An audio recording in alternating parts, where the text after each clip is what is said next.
Hello everyone, आइए आज का लेक्चर स्टार्ट करते हैं। आज हम फियाज खां के परिचय के बारे में पढ़ेंगे। कुछ डिटेल में पढ़ने से पहले हम कुछ इम्पोर्टेंट पॉइंट्स पहले देख लेते हैं। जन्म, जो इनका जन्म है 1886 में आगरा के निकट सिकंदरा में अपने मामा के घर पर हुआ। आगरा के निकट का मतलब है समीप, पास में। सिकंदरा एक गांव का नाम है, ठीक है। आगरा के पास सिकंदरा गांव में अपने मामा के घर पर इसलिए हुआ क्योंकि इनके जन्म से 3-4 महीने पहले ही इनके पिता की मृत्यु हो गई थी। तो इस कारण से इनका जन्म अपने मामा के घर पर हुआ। हम ये बात भी कह सकते हैं कि इनका जन्म अपने नाना के घर हुआ। एक ही बात है ये, ठीक है। जो पिता का नाम है वो सफदर हुसैन था। नाना का नाम गुलाम अब्बास खां। गुलाम अब्बास खां ने अपने फियाज खां को गोद ले लिया था और इनको दत्तक पुत्र बना लिया था। 5 से 25 वर्ष की उम्र तक संगीत की शिक्षा इन्होंने अपने नाना जी से प्राप्त की थी। 5 से 25 वर्ष की उम्र तक संगीत शिक्षा इन्होंने फिदा खां कोटावाली से प्राप्त की। गायन शैली ध्रुपद तथा ख्याल गायन शैली पर इनका अधिकार था और ठुमरी भी ये बहुत अच्छे गाते थे। तो इन्होंने 3 गायन शैली अपनाई, ध्रुपद, ख्याल और ठुमरी। घराना आगरा घराना, आगरा के पास ही रहने के कारण तो इन्होंने आगरे घराने की गायन शैली को अपनाया। उपाधि, इनको ज्ञान रत्न उपाधि से नवाजा गया 1911 में। आफ्ताबे मौसीकी, आफ्ताबे मौसीकी का जो अर्थ होता है वो होता है संगीत का सूर्य, जिसको हिंदी में हम क्या कह सकते हैं, संगीत का सूर्य। फिर या इंग्लिश में कह सकते हैं सन ऑफ म्यूजिक। 1935 में इनको अखिल बंगाल संगीत परिषद तथा इलाहाबाद विश्वविद्यालय ने प्रशंसा पत्र देकर सम्मानित किया, ठीक है। जो मेन है 1911 में आफ्ताबे मौसीकी और ज्ञान रत्न, ये बिल्कुल लर्न रखना है। और आफ्ताबे मौसीकी का मिला था 1911 में। इन्होंने अपने शिष्यों को संगीत की शिक्षा भी दी। उनमें से कुछ नाम हैं: दिलीप चंद्र बेदी, अजमल हुसैन, प्रिंसिपल रातन झनकार, बशीर खां, मेहताब हुसैन आदि। इन्होंने झन झन झन पायल बाजे नामक रिकॉर्ड हिंदुस्तान रिकॉर्ड कंपनी में रिकॉर्ड कराया। हिंदुस्तान रिकॉर्ड कंपनी उस समय की एक प्रसिद्ध कंपनी थी। और झन झन झन पायल बाजे ये रिकॉर्ड है, ये भी काफी प्रसिद्ध हुआ था। तो हिंदुस्तान रिकॉर्ड कंपनी में इन्होंने झन झन पायल बाजे ये रिकॉर्ड करवाया, जो कि काफी प्रसिद्ध है। उपनाम, इनका जो उपनाम है प्रेम पिया। फियाज खां का जो उपनाम है वो प्रेम पिया है। इस शब्द का प्रयोग वो अपनी बंदिशों में भी करते हैं। मृत्यु 5 नवंबर सन 1950 को बड़ौदा में इनकी मृत्यु हो गई थी, ठीक है। तो अब डिटेल में पढ़ते हैं थोड़ा सा।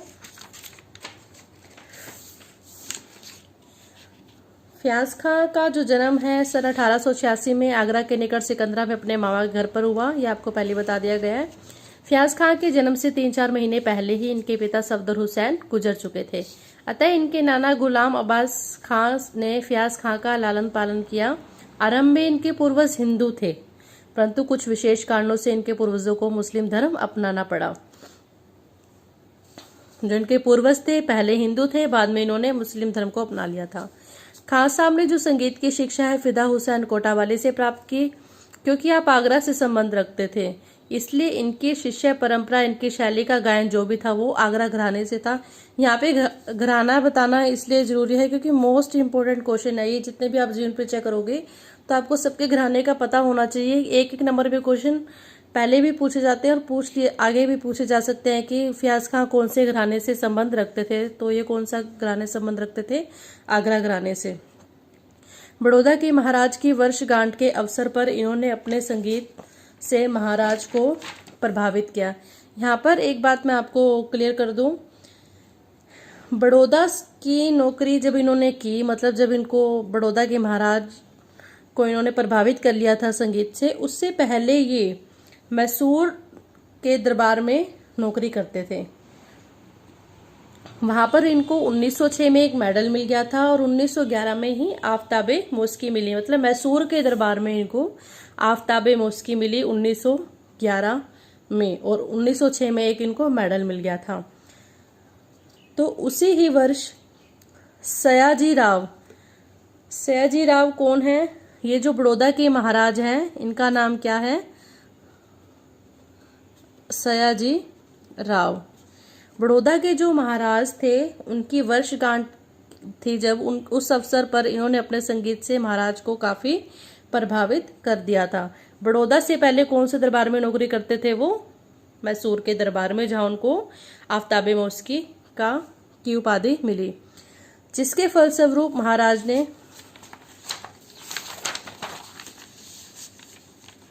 आपको दरबारी गायक नियुक्त कर लिया। कुछ समय बाद दरबार की आज्ञा लेकर आप बम्बई, कलकत्ता, लखनऊ, लाहौर के रेडियो स्टेशन में अपने कार्यक्रम प्रस्तुत करने लगे। फ्याज खां ठुमरी गाते थे। ध्रुपद तथा ख्याल शैली के गायन पर इनका पूर्ण अधिकार था। ये तीनों ही गायन शैली गाते थे, ठुमरी, ध्रुपद तथा ख्याल शैली। फ्याज खां अपने श्रोताओं के आग्रह पर गजल भी उनको सुना देते थे, तो अपने श्रोताओं की फरमाइश पर उनको गजल भी सुना देते थे। ये फ्याज खां ठुमरी के प्रत्येक अंक को ईश्वर रीति से प्रस्तुत करते थे। रीति का मतलब है तरीका। इस तरीके से प्रस्तुत करते थे कि अच्छे से अच्छे ठुमरी गायक भी आश्चर्य से देखते रह जाते थे। वो ठुमरी गाते समय ऐसे स्वरों का प्रयोग करते थे कि जो अच्छे ठुमरी गाने वाले हैं वो भी हैरान रह जाते थे। खां साहब का व्यक्तित्व बहुत प्रभावशाली था। फ्याज खां का जो कद है वो 6 फुट का था और बड़ी बड़ी छल्लेदार मूछें, पुष्ट शरीर, साफा और शेरवानी से वे दूर से ही पहचाने जा सकते थे। इनको इत्र से बहुत मोहब्बत थी। इत्र मतलब जो सेंट परफ्यूम होती है, इनको उनसे बहुत मोहब्बत थी। और जाड़े के दिनों में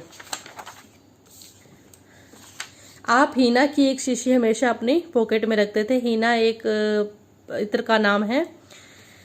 एक जगह खां साहब ने कहा कि गीत से उनकी उर्ध्वगामी प्रवृत्तियों को बल मिलता है और जब सच्चा स्वर लगता है तो इसमें खुदा की झलक दिखाई देती है। ऊर्ध्वगामी का मतलब होता है ऊपर जाने वाली प्रवृत्तियों को बल मिलता है। जब सच्चा स्वर लगता है तो उसमें खुदा की झलक दिखाई देती है।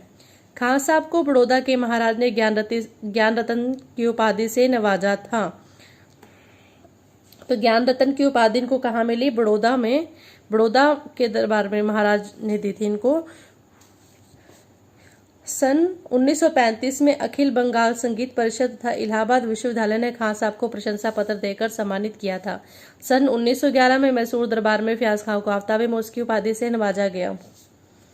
इनके कुछ प्रिय राग जयजयवंती, पूरिया, खट, सिंदूरा, ललित, दरबारी आदि फ्याज खां के प्रिय राग थे। इन रागों में इनके अलापचारी तिया लगाने का ढंग स्वरों की स्थिर था और उलट पुलट तथा फिरत सुनते ही बनती थे। इनकी आवाज सुंदर, बुलंद, भरावदार तथा सुरीली थी। फ्याज खां जैसा नोम तोम शैली का लाभ करने वाला दूसरा गायक अभी तक भारत में पैदा नहीं हुआ। फ्याज खां के जो पिता थे ये ध्रुपद को ज्यादा गाते थे। पिता का जो परिवार था ध्रुपद ज्यादा गाता था और ध्रुपद में ही नोम तोम शैली का जो है प्रयोग काफी किया जाता है। तो ये नोम तोम जो शैली है ध्रुपद में आती है। तो इन जैसा कोई नोम तोम शैली का लाभ करने वाला कोई दूसरा गायक जो था वो भारत में पैदा ही नहीं हुआ। इस महान कलाकार का निधन 5 नवंबर 1950 को बड़ौदा में हो गया। जगह ध्यान रखनी है कहाँ पर, और सन भी 5 नवंबर 1950। इन्होंने संगीत की शिक्षा अपने कई शिष्यों को प्रदान की। प्रत्येक संगीत प्रेमी आपको कभी नहीं भुला पाएगा। इनका संगीत जगत में बहुत बड़ा योगदान रहा, इसलिए संगीत प्रेमी इनको कभी नहीं भुला पाएंगे। संगीत के प्रति योगदान मोस्ट इम्पोर्टेंट, तो आपको इसके सभी पॉइंट्स अच्छे से लर्न करने हैं बिल्कुल। इन्होंने झंझन झंझन पायल बाजे नामक रिकॉर्ड हिंदुस्तान रिकॉर्ड कंपनी में रिकॉर्ड करवाया। यह रिकॉर्ड बहुत ही प्रसिद्ध हुआ। खां साहब ने 250 चीजों की बंदिशें प्रेम पिया उपनाम से की हैं। प्रेम पिया उनका उपनाम था और बंदिशों में इन्होंने इसी ही नाम का प्रयोग किया था। ये क्वेश्चन बोर्ड में आ चुका है ऑलरेडी कि इनका उपनाम क्या था या फिर बंदिशों में कौन सा उपनाम इनका प्रयोग किया जाता था। तो प्रेम पिया उपनाम। आपने अपने बहुत से शिष्यों को संगीत की शिक्षा दी जिन्होंने संगीत की तरक्की के लिए काम किया। इनके शिष्यों में दिलीप चतुर्वेदी, अजमल हुसैन, प्रिंसिपल रातन जनकार, बशीर खां, मेहताब हुसैन। ये आपको कम से कम 4 जो नाम है जरूर याद करने हैं, क्योंकि 1 नंबर में क्वेश्चन पूछ लिया जा सकता है कि फ्याज खां के शिष्यों के नाम लिखे, तो आपको ये जरूर से जरूर याद करने हैं। ध्रुपद तथा ख्याल शैली के विकास और गायन के लिए इन्होंने बहुत काम किया है। ध्रुपद और ख्याल शैली के लिए इस टॉपिक को आपने बहुत ही अच्छे से करना है। Thank you. का लेक्चर स्टार्ट करते हैं। आज हम पढ़ेंगे बड़े गुलाम अली खां का जीवन परिचय। तो जो इनका जीवन काल रहा है काफ़ी संघर्ष वाला रहा है। इनको काफ़ी पुरस्कार भी प्राप्त हुए। तो आइए इनके बारे में अब डिटेल से पढ़ते हैं। बड़े गुलाम अली खां का जन्म 2 अप्रैल सन 1902 ईस्वी में लाहौर में हुआ। इनका मूल निवास स्थान पंजाब में कसूर नामक गांव है। इनके पिता का नाम अली बख्श और चाचा का नाम काले खां था। खां साहब ने बचपन में ही संगीत की शिक्षा जो है अपने चाचा काले खां से प्राप्त की। जब इनकी उम्र 20 वर्ष की थी तब इनके पिता ने दूसरा विवाह कर लिया। इनकी सुतेली माता का व्यवहार इनकी सगी माता के प्रति अच्छा नहीं था। एक दिन इनकी सगी माँ ने अपने और गुलाम अली के छोटे भाई के पालन पोषण के लिए सरंगी सीखने की सलाह दी। सरंगी एक इंस्ट्रूमेंट का नाम है।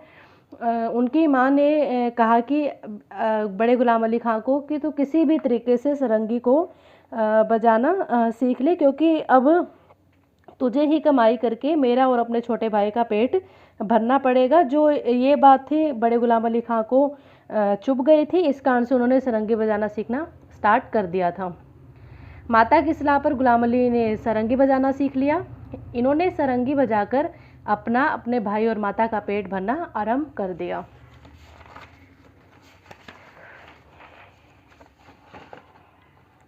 सरंगी बजाने के समय भी गाने का रियाज नहीं छोड़ते थे। इन्होंने रियाज को कभी नहीं छोड़ा। कुछ समय बाद गुलाम अली खां मुंबई आए तो वहाँ सिंधी खां से इनकी मुलाकात हुई और इन्होंने संगीत की शिक्षा जो है सिंधी खां से प्राप्त की। उसके कुछ दिनों बाद अली बख्श के साथ फिर खां साहब लाहौर चले गए। पंजाब में कुछ समय तक अपना गाना सुनाने के बाद इनका नाम पहली बार कलकत्ता में संगीत सम्मेलन सन 1940 में प्रसिद्ध हुआ। जो इनका पहला संगीत सम्मेलन था वो कलकत्ता में हुआ था, जो कि 1940 में, और ये काफ़ी प्रसिद्ध भी रहा। इसके बाद 1943 में गया जी म्यूजिक कॉन्फ्रेंस, जनवरी 1944 के बम्बई अखिल भारतीय संगीत सम्मेलन, नवंबर 1944 में बंगाल बिहार में होने वाले अनेक संगीत सम्मेलनों में इन्होंने भाग लिया। अगर आपको ये सन याद नहीं होते तो आप सीधा भी लर्न कर सकते हैं विदाउट सन। इसके बाद है कई स्थानों पर प्रथम पुरस्कार भी इन्होंने प्राप्त किया। सन 1945 में महात्मा गांधी ने बम्बई में इनका गाना जो था वो 2 बार सुना था और प्रशंसा पत्र भी इनको दिया। बीच बम्बई रेडियो स्टेशन में इनके ख्याल गायन काफ़ी प्रसारित होते रहे। खां साहब अत्यंत उदार और सरल स्वभाव के थे। स्थूल होता है मोटा शरीर होने के कारण खां साहब को देखकर लोग हंसते भी थे, परंतु इन्हें इससे कभी भी दुख नहीं हुआ। ये हमेशा प्रसन्न रहते थे। खां साहब रियाज करने पर बहुत जोर दिया करते थे। इनके ऊपर कितने भी संकट आए लेकिन उन्होंने कभी रियाज को नहीं छोड़ा। रियाज इन्होंने हमेशा ही किया। खां साहब को एक बाजा बहुत प्रिय था जिसका नाम है वाद्य कानून। तो ये एक इंस्ट्रूमेंट का नाम है। इस बाजे पर अपनी सरगमों के साथ आप रियाज करते थे। खां साहब कहते थे कि आवाज़ रुआब गायकी का सर्वस्व है। उनके अनुसार आवाज़ को भिन्न भिन्न प्रकार से मोड़कर रचक पैदा करनी पड़ती है। खां साहब की प्रतिभा को बड़े बड़े संगीतज्ञों ने खुले दिल से सराहा है। बड़े गुलाम अली खां की काफ़ी कुछ ठुमरियाँ हैं जो काफ़ी प्रसिद्ध हुई, जैसे बाजूबंद, खुल खुल जाए, ये राग भैरवी में है, कटे नबीरा की रात आदि ठुमरियाँ हैं जो काफ़ी प्रसिद्ध भी हुई।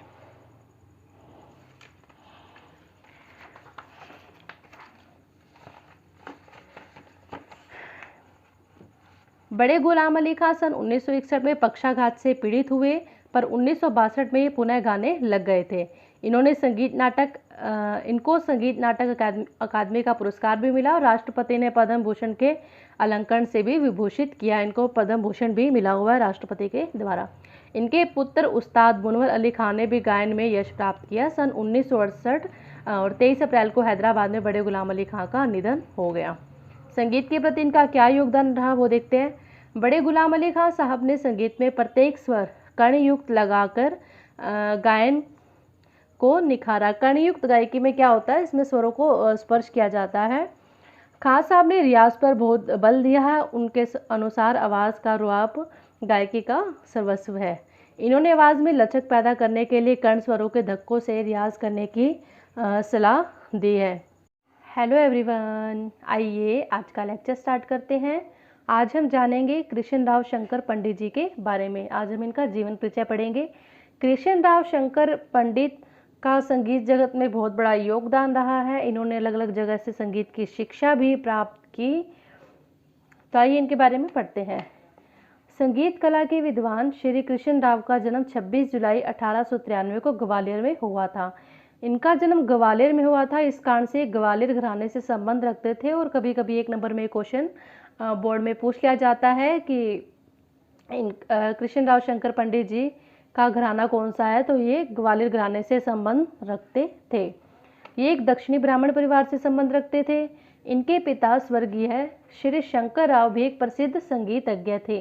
शंकर राव इनके पिता का ही नाम था। आप नाम में देख रहे हो कि कृष्ण राव शंकर पंडित, जो शंकर पंडित है इनके पिता का नाम था, और बाद में इनके पिता का नाम ही इनके नाम के साथ जोड़ दिया गया था। इस कारण से इनका जो पूरा नाम था वो कृष्ण राव शंकर पंडित, और जो शंकर पंडित जो नाम जोड़ा गया ये इनके पिता का नाम था। आगे है कि कृष्ण राव ने हद्दू खां नत्थू खां से संगीत की शिक्षा प्राप्त की, प्रारंभिक शिक्षा प्राप्त की। हद्दू खां और नत्थू खां खुद ग्वालियर घराने से ही संबंध रखते थे, तो इस कारण से जो इन्होंने शिक्षा ग्वालियर घराने से ही ली, इस कारण से इनका घराना जो था ग्वालियर घराना था। इसके पश्चात जो इन्होंने श्री निवास हुसैन खां की देखरेख में 12 वर्ष तक संगीत की कठोर साधना की। पहले इन्होंने हद्दू खां नत्थू खां से ली, फिर उन्होंने निवास हुसैन से ली और 12 वर्ष तक ली।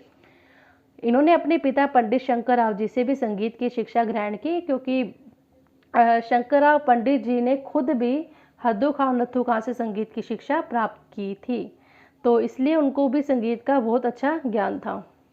कठिन तपस्या और साधना द्वारा इन्होंने संगीत के क्षेत्र में महानता प्राप्त की। इनके शास्त्रीय ज्ञान, स्वर, ताल पर पूर्ण अधिकार और लयकारी की देश के बड़े से बड़े विद्वानों ने मुक्त कंठ से प्रशंसा की है। इनको शास्त्रीय ज्ञान, संगीत का जो शास्त्रीय ज्ञान है, उस चीज़ की इनको बहुत अच्छी नॉलेज थी। स्वर ताल पर इनका पूर्ण अधिकार था, ठहराव था, पूरे अच्छे तरीके से स्वर ताल को गाते थे।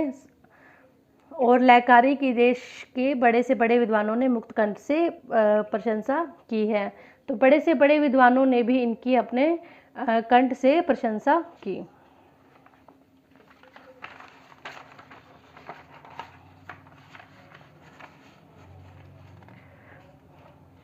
इतने उच्च कोटि के कलाकार होते हुए भी आपको अभिमान छू तक नहीं सका।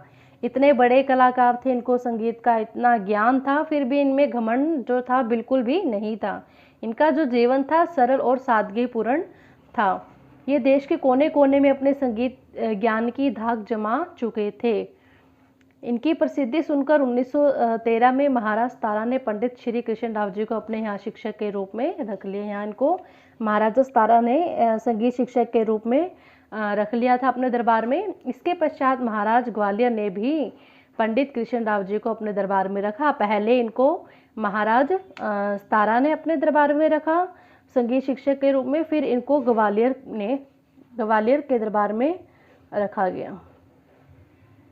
पंडित जी ने ग्वालियर युवराज और उनकी बहन श्री कमला राजा को भी संगीत की शिक्षा दी। पंडित जी बोलतान बहुत सुंदर कहते थे। इनकी एक विशेषता ये थी कि गले की मींड 3 सप्तक की तान कहने के बाद या फिर ग से ग यानी पूरे 1 सप्तक की मींड कहकर सुर पर न्यास देते थे। न्यास का मतलब होता है स्वरों पर ठहराव देना। तो बोलतान इतने अच्छे तरीके से लेते थे। और क्या नाम है, दूसरी इनकी विशेषता थी कि गले की मींड, जो ये मींड लेते थे 3 सप्तक तक लेते थे, और बहुत मुश्किल काम होता है मंद्र, मध्य और तार तीनों सप्तकों में मींड लेना, और या फिर पूरे सप्तक में ही यानी कि ग से ग तक एक पूरे सप्तक की मींड लेना और उस सुर पर न्यास करना यानी कि उस सुर पर ठहरना। तो ये बहुत मुश्किल काम था, कोई आसान बात नहीं है ऐसा करना। यह काम किसी साधारण गायक का नहीं था। इनकी एक अन्य विशेषता गायकी की पटिलता है। इनका विलंबित ख्याल जब समाप्त होने को आता है, विलंबित ख्याल आपका राग में ही होता है, जब समाप्त होने को आता है तो ताने इतनी जटिल हो जाती हैं। जटिल का मतलब है कि इतनी मुश्किल हो जाते थे कि श्रोताओं का जी घबरा उठता था, यानी कि श्रोताओं का दिल भी घबरा उठता था उनकी ख्याल को सुनकर। इनकी जो मृत्यु है 22 अगस्त 1989 को 89 को हुई। पंडित कृष्ण राव के 4 पुत्र नारायण राव, लक्ष्मण राव, चंद्रकांत व सदाशिव हुए। इनको संगीत उद्धारक सभा मुल्तान ने गायक श्रोमणी, अहमदाबाद विभाग ने गायन विशारद की उपाधि से विभूषित किया। इनको गायन विशारद की उपाधि से और गायक शिरोमणि की उपाधि से नवाजा गया था। ग्वालियर दरबार ने भी आपको संगीत रत्नाकर की उपाधि से सम्मानित किया था। मोस्ट इम्पोर्टेंट, इनको संगीत रत्नाकर की उपाधि से सम्मानित किया गया था ग्वालियर दरबार में। संगीत के प्रति योगदान, पंडित कृष्ण राव जी ने हारमोनियम, सितार, जलतरंग और तबला वादन पर अलग अलग पुस्तकें लिखी। इन्होंने इन वाद्य यंत्रों पर अलग अलग पुस्तकों को लिखा। इन्होंने संगीत सरगम सार, संगीत प्रवेश, संगीत आलाप संचारी आदि संगीत की प्रसिद्ध पुस्तकें लिखी हैं। इन्होंने ग्वालियर में शंकर गांधर्व विद्यालय की स्थापना वर्ष 1914 में की थी। मोस्ट इम्पोर्टेंट है, 1 नंबर में क्वेश्चन काफ़ी बार आया हुआ है हरियाणा बोर्ड में कि इन्होंने कौन से विद्यालय की स्थापना की थी। इन्होंने शंकर गांधर्व विद्यालय की स्थापना की थी। जैसे कि इनके नाम में आपने पढ़ा है कि कृष्ण राव शंकर पंडित, तो शंकर के नाम से ही शंकर गांधर्व विद्यालय इन्होंने स्थापना की सन 1914 में की और ग्वालियर में की थी। 1 नंबर में क्वेश्चन आता है, इसको ध्यान से रीड करना है। इस विद्यालय से प्रतिवर्ष संगीत के अच्छे अच्छे कलाकार भी निकलते हैं। इन्होंने अनेक ऐसे शिष्य बनाए जिन्होंने संगीत के क्षेत्र में सराहनीय योगदान दिया। इनके काफ़ी शिष्य थे जिन्होंने इनसे संगीत की शिक्षा को प्राप्त किया। इनके शिष्यों में रामचंद्र राव सप्तऋषि, पुरुषोत्तम राव सप्तऋषि, दत्तात्रेय, प्रोफेसर केशव राव सुरंगे, एकनाथ सारोलकर, सदाशिव राव अमृतुले आदि के नाम उल्लेखनीय है। तो आपको इनके शिष्यों के नाम करने हैं, 2-3 कर सकते हैं क्योंकि 1 नंबर में क्वेश्चन आ सकता है कि इनके शिष्यों के नाम बताएं। 1973 में भारत सरकार ने आपको पद्म भूषण से